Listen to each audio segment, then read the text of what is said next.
Hi, this is from ideology to unity.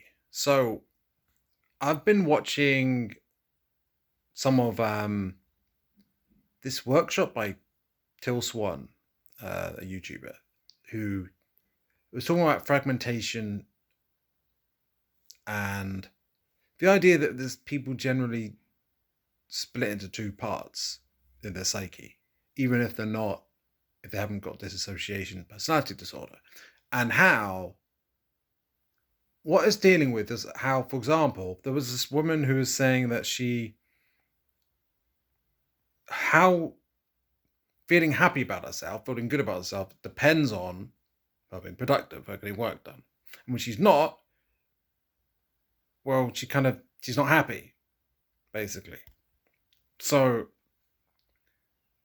and a lot of people have this issue where at a certain point, their parents had expectations of all this work they had to do, and they they did that because when they didn't do that, they got told off and they felt shame. They weren't necessarily aware that they felt shame per se, but and that's why they're afraid of that as well, because they're afraid of that shame, because shame is kind of unpleasant to go through, kind of painful in a way. So they did that work, and now they've moved on. Maybe the parents aren't even alive, right? But when they're not working, a part of them is they're getting their self-worth from working because it's taking the role of the parent to cope. So the child split in two, the work part that wanted to just have play, like enjoy themselves, not be working, basically, goof off, whatever you call it, and the part that wanted to work so that they wouldn't get yelled at and stuff. And so what happened is the part that wanted to, so they split in two. And that's kind of a painful state to be in anyway. So the part that wanted to get stuff done does that so that they get stuff done. And but because it's difficult to go through it, but every now and again they give themselves a bit of free time. But the thing is, there's always this desire of, it's always so that there's not being yelled at, feeling that shame, basically. It's always like just to placate the part of them that wants to have free time. So they work all the time so they don't feel bad. Then they just do a little bit on the side, just enough. So I'm even just enough free time, and they treat free time like it's a problem child. They're just trying to satisfy, right? And so they don't know what to do when they're on holiday and stuff because they get their self-worth from working, and they feel worthless when they're not. Because in the back of their mind, while they're having free time, it's like, I shouldn't be doing this. I shouldn't be doing this. Oh, this is ice cream. This is just having fun, watching TV. Like, I should be working. I should be working. I should be working. Now, there is another type of person that responds to this situation differently. What they don't do instead is, suppose instead of following those rules, at a certain point, they're like, screw this. I'm not going to do work.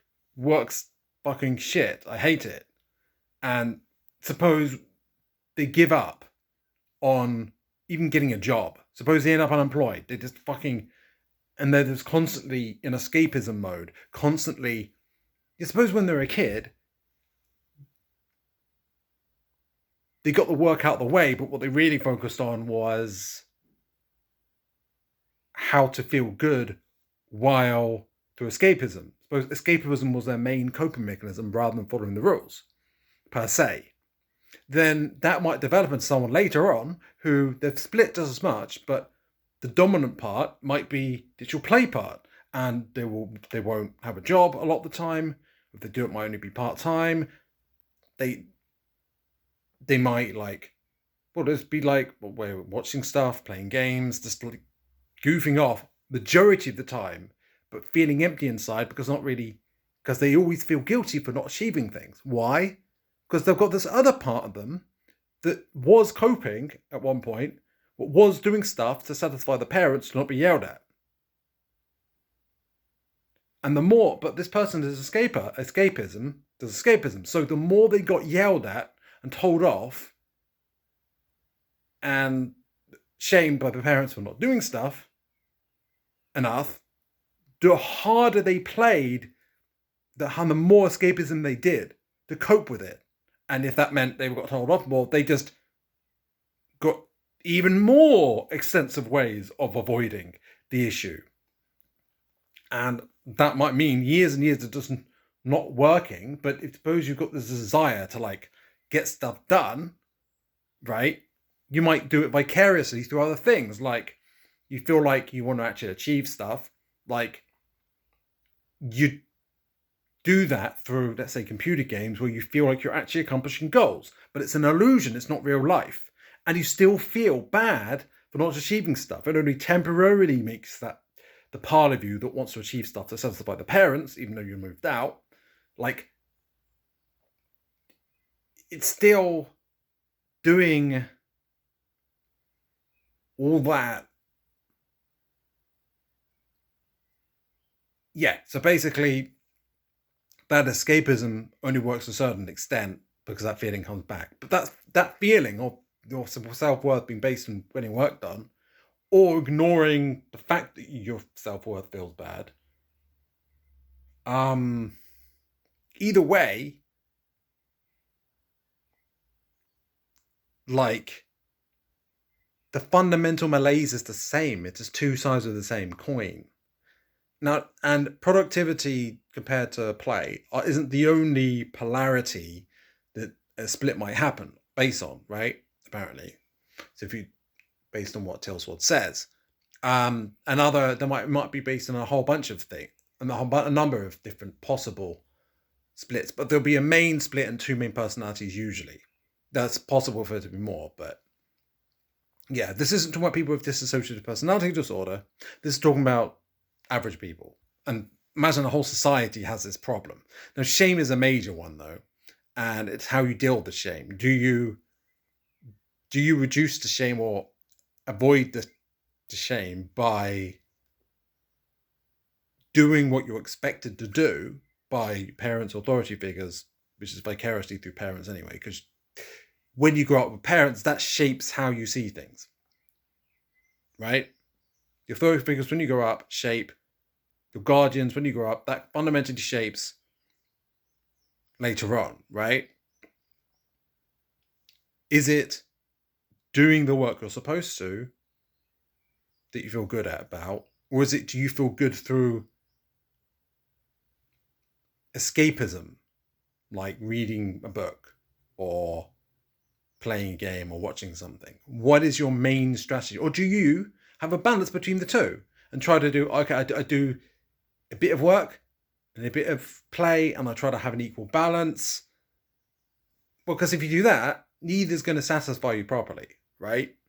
Because you're going to feel like you're not working enough and that you're not playing enough. So what's the solution? Well, if you can't balance them, you can't go one, you can't go all the other, what's the solution? What if the answer is to not be split?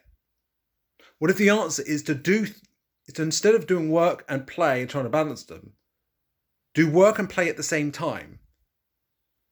Or rather, neither of them, but both of them. So do activity in love, right? So what do you really want to do in a moment, in any given moment? What do you truly want to do in that moment? Not what makes you feel good by getting it done. Not what makes you not feel that shame so much. Not the escapism of I don't feel so bad about myself when I'm engrossed in the game. Not I don't feel so bad about myself when I'm getting stuff done. But what do I really, truly want to do holistically as a whole? It's generally probably something creative. that you could, if you're doing something truly creative, that you loved what you're doing, like, it's like work in that it might actually be intensive and require concentration and stuff like that, but you'll be enjoying it like you're having, like you're, well, like you're watching a TV show, your favorite TV show or whatever. Except you'll enjoy it more because both parts of you will enjoy it, or rather, and the more you do that, the more you basically become one again. And it's not just through how you think of yourself and meditate, like actually how you act on a moment-to-moment basis. And if you're splitting that between, oh, I've got play mode and work mode, it doesn't matter how you strike that balance. If you're balancing between the two, that's the problem. It must be one. That's, to me, my intuition says to me that that is the answer of how to integrate them. Because I mean, Teal Swan talks about integration. To me, it makes sense that awakening is more about,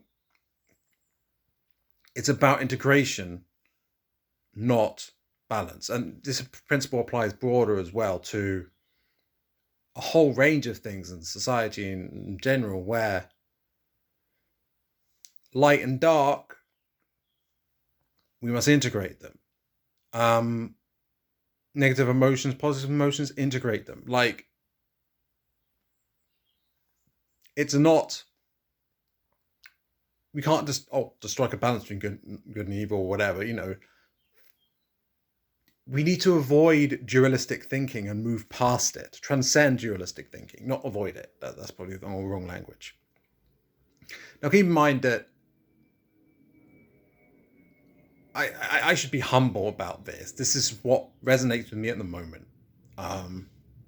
And if it resonates with you, why not like and subscribe, right?